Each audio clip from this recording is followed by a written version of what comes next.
നമ്മൾ ക്രിസ്ത്യാനികളുടെ സിമിത്തേരി കണ്ടാൽ ജീവിച്ചിരിക്കുന്നവർക്ക് തന്നെ മരിക്കാൻ തോന്നും. വളരെ നേരത്തെ മരിക്കണം, നമ്മൾ അറിയാതെ പ്രാർത്ഥിച്ചു പോകുന്ന ടൈപ്പിലാണ്, അടിപൊളി സിമിത്തേരികളാണ് നമ്മുടെ പള്ളികളിലുള്ളത്. കാരണം അതിന്റെ തെളിവെന്നറിയോ? നമ്മൾ ഒരാളെ സ്നേഹിക്കാൻ തുടങ്ങുന്നത് മരിച്ച് പെട്ടിക്കകത്തായി കഴിഞ്ഞാൽ നമ്മൾ പൂവക്കാൻ തുടങ്ങുന്നു, അലങ്കരിക്കാൻ തുടങ്ങുന്നു, കൊതുക് വരാതിരിക്കാൻ സാമ്പ്രാണി കത്തിക്കുന്നു, എന്തെല്ലാം ബെടാപ്പാടാ. ജീവിച്ചിരിക്കുമ്പോൾ ചെയ്യേണ്ടത് പലതും നമ്മൾ മരിച്ചു കഴിഞ്ഞിട്ടേ ചെയ്യാൻ തുടങ്ങുള്ളൂ. ഞങ്ങളൊരു മരിച്ച വീട്ടിൽ പോയപ്പോ ഉണ്ടല്ലോ, അവിടെ ബൈബിള് വായിച്ചുകൊണ്ടിരിക്കും ഒരാള്. ഇപ്പം ബൈബിൾ വായിച്ചിട്ട് ഇയാൾ വല്ലതും കേൾക്കാൻ പോകുന്നുണ്ടോ? ജീവിച്ചിരിക്കുന്ന സമയത്ത് ആരും കേൾപ്പിച്ചിട്ടില്ല. ഇപ്പൊ രാത്രിയും പകലും ഇങ്ങനെ ആൾക്കാർ മാറി മാറി ഇരുന്ന് പുള്ളി ഞാൻ ഫ്രീസറിൽ വെച്ചിരിക്കുകയാണ്, ഒരക്ഷരം കേൾക്കത്തില്ല. അന്നേരമാണ് ബൈബിൾ വായിച്ച് കേൾപ്പിക്കുന്നത്. ഒരു ഗുണമില്ല. നമ്മൾ ബൈബിൾ വായിച്ച് കേൾപ്പിക്കുന്ന ആളെ അടക്കാൻ കൊണ്ടുവന്നതിന് മുമ്പ് രാത്രിയും പകലും നമ്മൾ കണ്ടിന്യൂസ് ആയിട്ട് വായിച്ചുകൊണ്ടേയിരിക്കും. അതിന് നാലിലൊന്ന് ജീവിച്ചിരിക്കും വായിക്കുകയല്ല.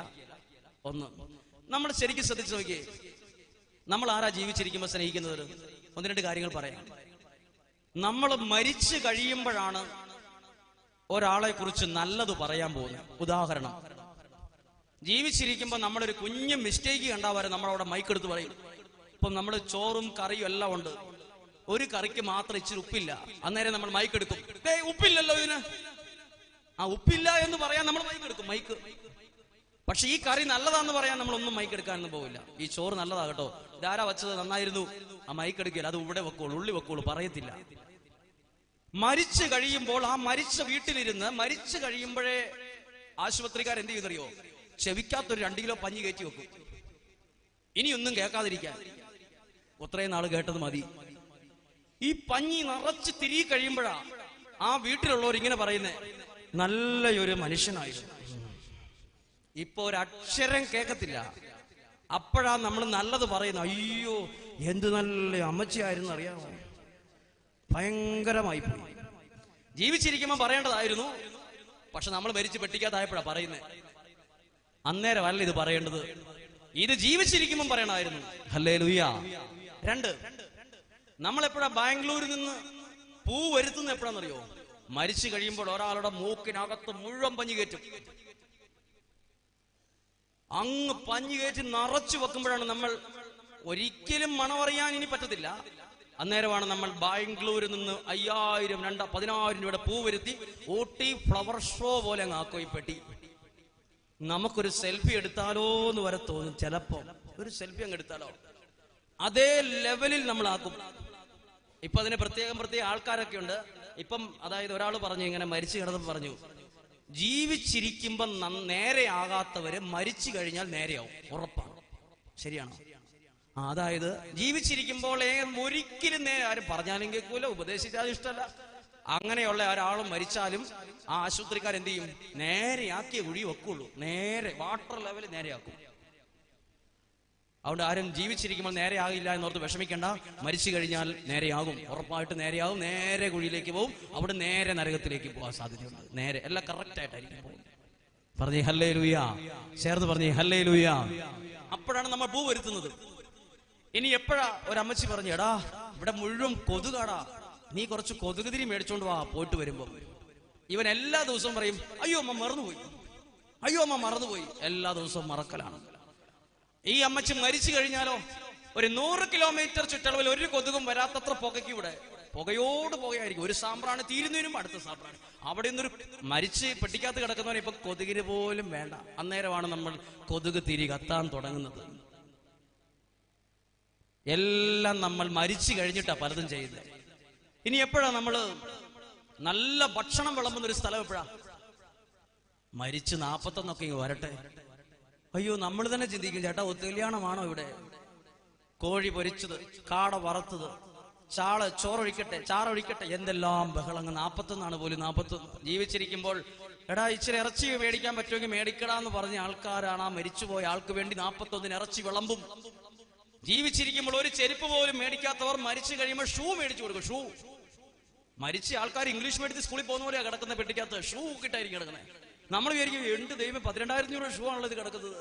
എന്നാലും ജീവിച്ചിരിക്കുമ്പോൾ ഒരു വള്ളിച്ചെരുപ്പ് പോലും മേടിച്ചു കൊടുക്കാത്തവർ മരിച്ചു കഴിയുമ്പോൾ ഷൂ മേടിച്ചു വിടും. മരിച്ചു കഴിഞ്ഞിട്ട് ഒന്നും വേണ്ടത്. ഇനി ഏറ്റവും കൂടുതൽ തുണി എടുക്കുന്ന എപ്പോഴാണെന്നറിയോ? ജീവിച്ചിരിക്കുമ്പോഴല്ല. പിന്നെ എപ്പോഴാ? മരിച്ചു കഴിയുമ്പോൾ തുണിയോട് തുണി. നിങ്ങൾക്കൊരു കാര്യം അറിയാവോ? ജീവിച്ചിരിക്കുമ്പോഴാണ് തുണി വേണ്ടത്, മരിച്ചു കഴിഞ്ഞ് തുണി വേണ്ട. No problem. മരിച്ചു കഴിഞ്ഞപ്പോ എന്തിനാ തുണി?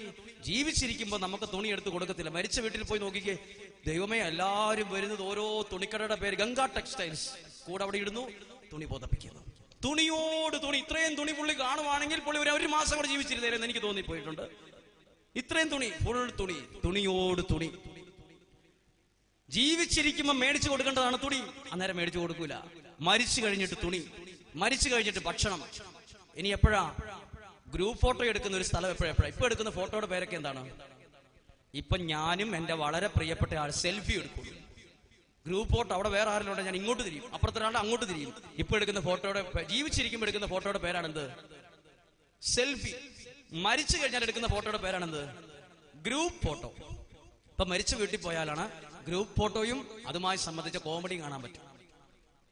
നമ്മൾ മരിച്ചു വീട്ടിൽ പോയി നോക്കിക്കോ. മരിച്ചു വീട്ടിൽ സാധാരണയൊക്കെ ചെല്ലുമ്പോൾ സീറോ മലബാർ ക്രമത്തിലാണെങ്കിൽ അവിടെ ചെല്ലുമ്പോൾ അവിടെ മരിച്ച ആളെ അവിടെ കിടത്തിയിട്ടുണ്ടാവും. 2-3 പേര് അവിടെ വിഷമിച്ചിരിക്കുന്നുണ്ടാവും. ശകലം വിഷമേ ഉണ്ടാവുള്ളൂ.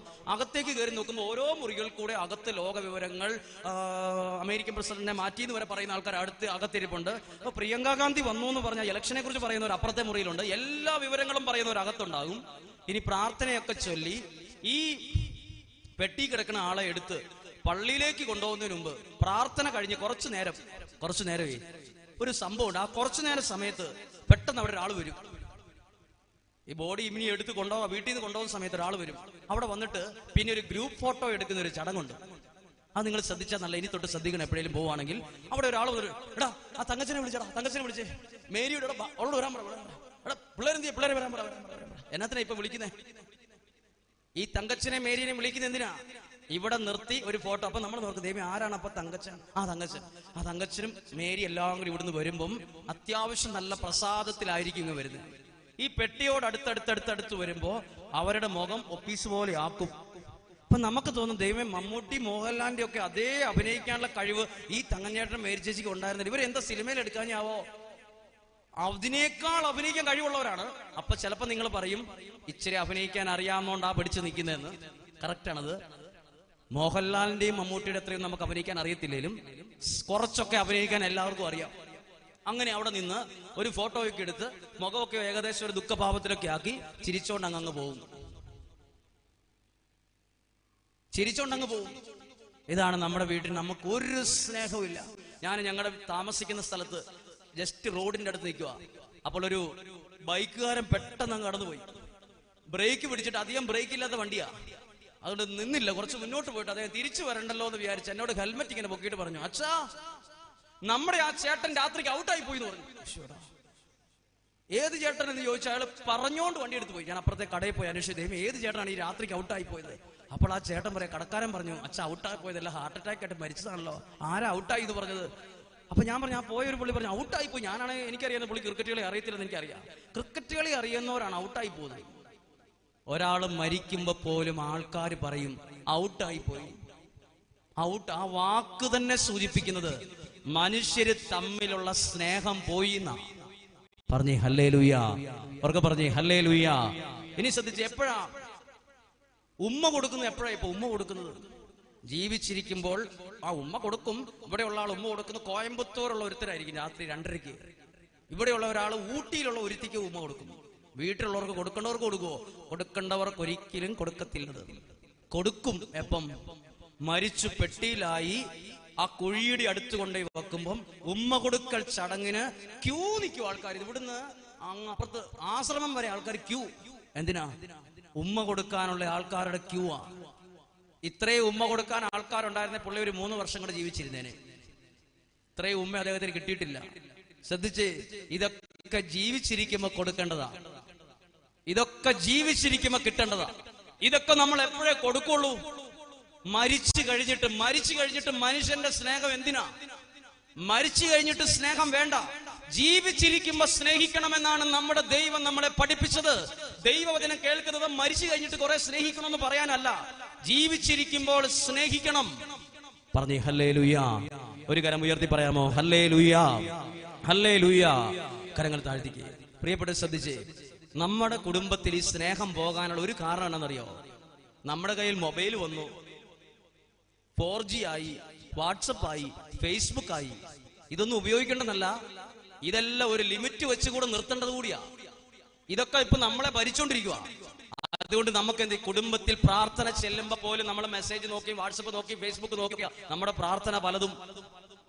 ഈ പ്രാർത്ഥനയുടെ കുറവ് നമ്മുടെ കുടുംബത്തിൽ ദൈവിക ദാനമായി നിലകൊള്ളുന്ന സ്നേഹത്തിന്റെ കൂട്ടായ്മയെ തകർത്ത് കളഞ്ഞുകൊണ്ടിരിക്കുകയാണ്.